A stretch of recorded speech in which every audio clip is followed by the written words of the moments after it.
JJP के firebrand नेता और पार्टी महासचिव दिग्विजय चौटाला अपनी शादी से फ्री होते ही एक्टिव मोड में आ गए हैं। दिग्विजय चौटाला ने आज राजस्थान की सियासत में एक बड़ा चैलेंज देने का काम किया। जयपुर में इन शो के कार्यक्रम में शिरकत करते हुए दिग्विजय चौटाला ने हनुमान बेनीवाल को सीधा चैलेंज किया और कहा कि विधानसभा चुनाव से पहले छात्र संघ के चुनाव में दो हाथ कर लें। दिग्विजय सिंह चौटाला का हनुमान बेनीवाल को ये चैलेंज काफी मायने रखता है। दिग्विजय चौटाला ने कहा कि हनुमान बेनीवाल हमेशा गुमराह करने वाली सियासत करते हैं और वो समाज को बांटने का काम करते हैं। ऐसे लोगों से समाज और प्रदेश को सावधान रहना चाहिए। आप खुद ही सुनिए दिग्विजय चौटाला ने इन शो के कार्यक्रम में क्या कहा। मुझे बड़ी हैरानी हुई कि बहुत से लोग आज राजस्थान के अंदर चर्चा कर रहे हैं और बहुत से लोगों के पेट में दर्द हो रहा है कि जेजेपी क्यों आ रही है, राजस्थान के अंदर जेजेपी के कदम क्यों बढ़ रहे हैं। आपने उन लोगों को देखा होगा, तरह तरह के हथकंडे, हताश होकर के तरह तरह की साजिशें रचने का प्रयास कर रहे हैं। मैं हनुमान बेनीवाल के बारे में कहूंगा कि किस प्रकार आज निराश होकर, हताश होकर जेजेपी पर टारगेट करने का प्रयास। ऐसे नेता जिन्होंने कभी समाज को, कभी किसान परिवारों के बच्चों को आगे बढ़ने से रोकने के लिए हर संभव प्रयास किए, ऐसे लोग जो जहां कोई किसान परिवारों का आगे बढ़ता हो उसके खिलाफ कैंडिडेट उतार करके उसको कमजोर करने का प्रयास करते हैं।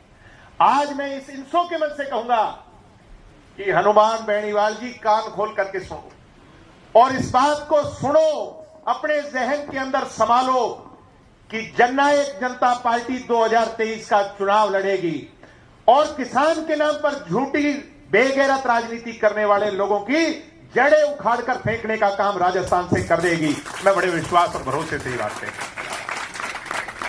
ऐसे लोगों की जगह राजस्थान की उस पर नहीं होनी चाहिए, जिनको बोलने का नहीं पता, जिनको किसी के बारे में व्यवहार का नहीं पता, जो असामाजिक तौर पर बातें करते हैं, जो नशे का व्यापार राजस्थान में करते हो और उसके नाम पर किसानों को लूटने का, ठगने का काम करते हो, ऐसे लोगों को अब राजस्थान से छुट्टी कर करके इनको बाहर का रास्ता दिखाने का सही समय आ गया है साथियों। इसलिए सबसे पहला लक्ष्य 2023 का स्टूडेंट यूनियन का चुनाव, और मैं खुली चुनौती के साथ कहता हूं ऐसे लोगों को कि दो हाथ इन चुनावों में अजमा करके देख लो। डेमोक्रेसी के अंदर, प्रजातंत्र के अंदर बाबा साहब अंबेडकर का दिया सबसे बड़ा हथियार वोट का हथियार है। तुम अपने कैंडिडेट उतार लेना और इनसो अपने कैंडिडेट उतारेगी। दूध का दूध और पानी का पानी हो जाएगा कि नहीं हो जाएगा? युवा साथियों बता दो। हो जाएगा। तो इसलिए मजबूत होकर के लग जाओ और स्टूडेंट यूनियन इलेक्शन के अंदर परचम लहराओ। राजस्थान विश्वविद्यालय के पटल पर, उसकी छत पर इनसो का झंडा फहराओ और उसके पश्चात राजस्थान के अंदर किसान को मुख्यमंत्री बनाने का लक्ष्य, किसान के घर के अंदर चौधर लाने का लक्ष्य लेकर के आगे बढ़ जाओ। इसी सोच के साथ मैं आप सबका उन्हें धन्यवाद करते हुए, आभार प्रकट करते हुए, आपका शुक्रिया अदा करते हुए, दिग्विजय चौटाला ने कहा कि राजस्थान की सियासत में जेजेपी बड़ी भूमिका निभाएगी और राजस्थान में किसानों की सरकार बनाने के काम को अंजाम दिया जाएगा। दिग्विजय चौटाला के तेवर आज बता गए कि राजस्थान की सियासत में अब जेजेपी बड़ी भूमिका निभाएगी, बड़ी सक्रियता रखेगी और आने वाले विधानसभा के चुनाव में काफ़ी सक्रिय तौर पर एक्टिव मोड में रहेगी।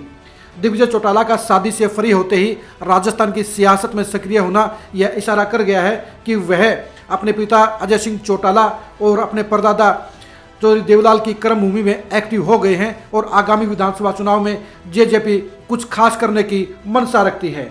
दिग्विजय चौटाला के यह तीखे तेवर बता गए हैं कि वे हनुमान बेनीवाल के जेजेपी की खिलाफत और चौटाला परिवार के खिलाफ चला रहे अभियान का मुंह तोड़ जवाब देने के लिए सक्रिय हो गए हैं और राजस्थान की सियासत में अब जेजेपी एक अहम भूमिका निभाने का काम करेगी।